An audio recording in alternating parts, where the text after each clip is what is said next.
Now I'm going to say something that may not be agreeable to many of you here because you invited candor, no lecture, but candor, and that is the subject of 5G and cybersecurity. China is seeking to export its digital autocracy through its telecommunication giant Huawei, threatening economic retaliation against those who do not adopt their technologies. The United States has recognized Huawei as a national security threat by putting it on our entity list, restricting engagement with U.S. companies. Nations cannot cede our telecommunication infrastructure to China for financial expediency. Yeah, please. Mr. Chairman, yeah, please. She's from China. Yeah. Hello, I'm from the National People's Congress of China, and I have a very good memory of your successful visit, the construction dialogue we had about the relationship a few years ago.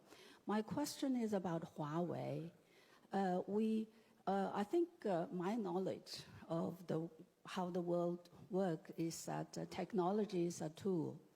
And China, since its reform started 40 years ago, have introduced all kinds of Western technologies. Microsoft, IBM, Amazon, they are all active in China.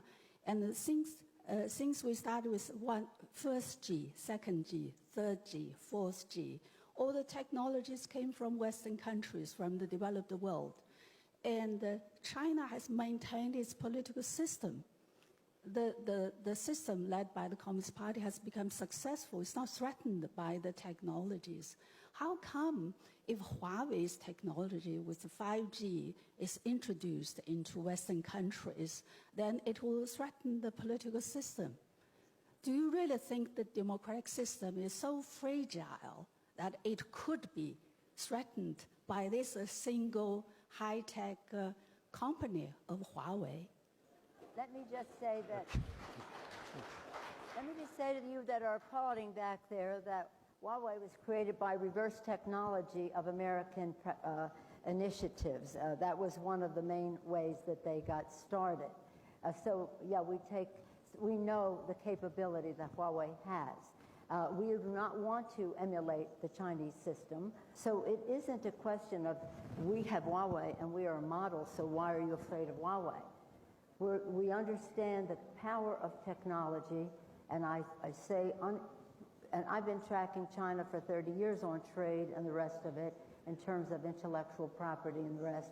And I tell you unequivocally, without any hesitation, be very careful when we go down this path, unless you want to end up with a society like China or an economy like China, which is not in the free enterprise mode.